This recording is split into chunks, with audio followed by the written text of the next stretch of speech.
Halo guys, apa kabar? Kalau kalian penggemar game Subnautica, kalian pasti tahu game ini tuh spesial. Petualangan bawah laut yang keren, misteri yang bikin penasaran, dan rasa takut yang bikin jantung deg-degan. Semua orang excited banget sama Subnautica 2. Apalagi setelah pengumuman kalau game ini bakal ada mode co-op. Tapi belakangan ini, ada masalah yang lebih besar dari Leviathan yang menimpa proyek Subnautica 2. Bukan masalah di dalam game, tapi drama di balik layar yang melibatkan penerbit dan pengembangnya. Ini tentang pemecatan mendadak, bonus ratusan juta dolar yang terancam, dan tuduhan saling tuding. Siap-siap, karena kita akan menyelami lebih dalam kontroversi Subnautica 2 yang lagi panas-panasnya ini, bro. Oke, kita mulai dari awal dulu ya. Subnautica dan Subnautica Below Zero dikembangkan oleh studio bernama Unknown Worlds Entertainment. Mereka adalah studio indie yang berhasil menciptakan mahakarya. Nah, pada tahun 2021, Unknown Worlds diakuisisi oleh raksasa game asal Korea Selatan, Krafton, yang mungkin kalian kenal dari game PUBG. Akuisisi ini awalnya terlihat menjanjikan. Unknown Worlds bisa dapat sumber daya lebih, dan Subnautica bisa berkembang lebih jauh. Subnautica 2 sendiri sudah diumumkan akan rilis early access pada tahun 2025. Dan yang bikin heboh, game ini tuh bakal punya fitur multiplayer co-op hingga 4 pemain. Bayangin, eksplorasi planet alien bareng teman-teman. Keren banget kan? Tapi, ketenangan di bawah laut itu tiba-tiba terusik. Pada awal Juli 2025, berita mengejutkan datang. Krafton mengumumkan bahwa mereka telah mengganti tim kepemimpinan utama Unknown Worlds. Ini termasuk Charlie Cleveland, salah satu pendiri studio dan direktur game Subnautica asli, Max McGuire, co-founder, dan Ted Gill, CEO studio. Mereka digantikan oleh Steve Papoutsis dari Striking Distance Studios, developer The Callisto Protocol. Seperti yang diberitakan oleh Game Run, kontroversi Krafton di Subnautica 2 dijelaskan. Krafton beralasan bahwa perubahan ini karena kurangnya fokus pada pengembangan Subnautica 2 dan kurangnya konten. Mereka bilang ada kebingungan arah yang berulang dan penundaan signifikan dalam jadwal proyek secara keseluruhan. Nah, disinilah drama mulai memanas. Bersamaan dengan berita pemecatan, Krafton juga mengumumkan bahwa Subnautica 2 yang tadinya mau early access di 2025, sekarang ditunda ke tahun 2026. Kenapa penundaan ini jadi masalah besar? Sebuah laporan dari Bloomberg mengklaim bahwa penundaan ini bisa membuat tim pengembangan Unknown Worlds kehilangan bonus besar senilai 250 juta dolar.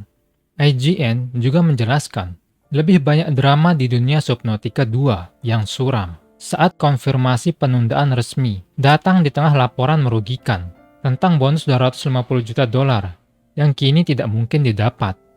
Bonus 250 juta dolar ini adalah earn-out yang akan cair jika Subnautica 2 mencapai target pendapatan tertentu pada akhir tahun 2025. Dengan penundaan ke 2026, ya target itu jelas nggak akan tercapai, bro. Tentu saja, pihak yang dipecat nggak tinggal diem. Charlie Cleveland langsung angkat bicara di Reddit, menyatakan bahwa dia dan rekan-rekannya percaya Subnautica 2 udah siap untuk early access.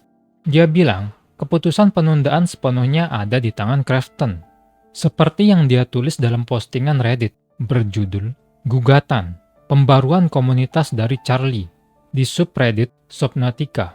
Dia mengatakan, kami tahu di lubuk hati kami bahwa game ini siap untuk rilis early access. Begitulah cara kami bekerja, dan kami tidak menginginkan apapun selain kalian memainkannya. Pengembang game hidup untuk ini, tapi saat ini tidak di bawah kendali kami. Di sisi lain, Krafton bersikeras bahwa penundaan itu tidak ada hubungannya dengan pertimbangan kontraktual atau finansial. Mereka bilang itu murni keputusan pengembangan untuk memastikan game memenuhi standar kualitas dan menambahkan lebih banyak konten. Tapi ada klaim lain dari Krafton yang bikin panas. Seperti yang dikatakan PC Gamer, Krafton menuduh mantan bos Subnautica 2 meninggalkan game tersebut dalam pernyataan baru yang mengejutkan. Kami merasakan pengkhianatan yang mendalam atas kegagalan mereka untuk menghormati kepercayaan yang diberikan kepada mereka. Krafton menuduh mantan pimpinan Unknown Worlds mengabaikan tanggung jawab mereka dan malah fokus pada proyek pribadi, termasuk proyek film Charlie Cleveland. Drama ini belum cukup sampai sini, bro. Sebuah dokumen internal Krafton yang bocor muncul ke permukaan. Dokumen ini adalah presentasi internal yang mengevaluasi status Subnautica 2. Eurogamer mengatakan, dalam putaran terbaru kontroversi Subnautica 2, Krafton mengkonfirmasi dokumen tinjauan internal yang bocor ini adalah nyata. Dokumen itu mengungkapkan bahwa Subnautica 2 saat ini kurang segar dan volume yang diharapkan dari Squall. Yang lebih parah, dokumen itu menunjukkan daftar fitur yang direncanakan untuk Early Access 2025 yang ternyata dipotong atau dihilangkan. Misalnya, 2 biome lebih sedikit, 1 Leviathan hilang, 1 kendaraan hilang, mode game dihapus, dan 6 jam konten naratif dipotong. Krafton sendiri kemudian mengkonfirmasi keaslian dokumen ini, menggunakannya sebagai bukti bahwa game memang belum siap. Melihat situasi ini, mantan pimpinan Unknown Worlds nggak tinggal diam. Mereka secara resmi mengajukan tuntutan hukum terhadap Krafton. Charlie Cleveland mengatakan di Reddit bahwa menggugat perusahaan miliaran dolar dengan cara yang menyakitkan, publik, dan mungkin berkepanjangan, jelas bukan daftar keinginan saya. Tapi, ini harus diperbaiki.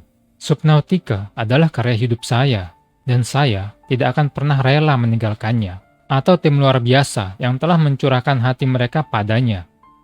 Krafton membalas dengan pernyataan yang lebih keras, menuduh para pendiri pengkhianatan karena gagal menghormati kepercayaan yang diberikan kepada mereka.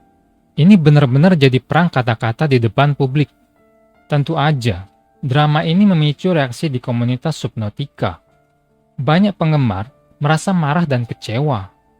Mereka melihat Krafton sebagai perusahaan besar yang mencoba menekan studio kecil dan menghindari pembayaran bonus mereka. Ada banyak postingan di Reddit yang menyerukan boykot Subnautica 2. Salah satunya adalah, jangan beli Subnautica 2 di subreddit Subnautica, yang mendapatkan 58.000 upvote, menunjukkan dukungan komunitas terhadap seruan tersebut. Penggemar juga disuruh untuk menghapus Subnautica 2 dari wishlist Steam mereka sebagai bentuk protes. Opini yang beredar sangat bervariasi. Banyak yang bersimpati kepada Unknown Worlds dan merasa Krafton bertindak nggak etis. Ada juga yang mencoba melihat dari sisi Krafton bahwa mungkin memang ada masalah pengembangan yang serius dan perusahaan punya hak untuk melindungi investasinya. Beberapa khawatir bahwa drama ini akan merusak kualitas Subnautica 2 atau bahkan masa depan franchise ini. Jadi, apa dampak semua ini pada Subnautica 2? Pertama, game ini jelas ditunda hingga 2026. Ini berarti kita harus menunggu lebih lama. Kedua, ada kekhawatiran tentang arah pengembangan game dengan pimpinan asli yang diganti. Apakah visi Subnautica 2 akan tetap sama? Atau akan ada perubahan signifikan yang mungkin tidak disukai penggemar lama? Ketiga, sentimen negatif komunitas bisa sangat merugikan penjualan game. Boykot yang disuruhkan bisa berdampak besar. Unknown Worlds sendiri sudah mencoba menenangkan penggemar dengan menegaskan bahwa Subnautica 2 tidak akan memiliki langganan, loot box, battle pass, atau microtransaction. Ini adalah respon langsung terhadap kekhawatiran penggemar tentang monetisasi agresif dari penerbit besar. Drama Subnautica 2 ini adalah pengingat pahit tentang kompleksitas industri game modern, di mana visi kreatif seringkali berbenturan dengan kepentingan bisnis. Kita hanya bisa berharap bahwa pada akhirnya, game yang kita nantikan ini akan tetap menjadi pengalaman bawah laut yang keren, terlepas dari semua masalah yang terjadi di permukaan. Oke, mungkin segitu aja dari aku. Bagaimana menurut kalian guys? Apakah kalian akan tetap membeli Subnautica 2 setelah semua kontroversi ini? Atau kalian akan ikut boykot? Tuliskan pendapat kalian di bawah. Kalau kalian suka video kayak gini, jangan lupa like dan subscribe. Dan cek videoku yang lain. Semoga kalian menikmati videonya and see you guys next time. Peace.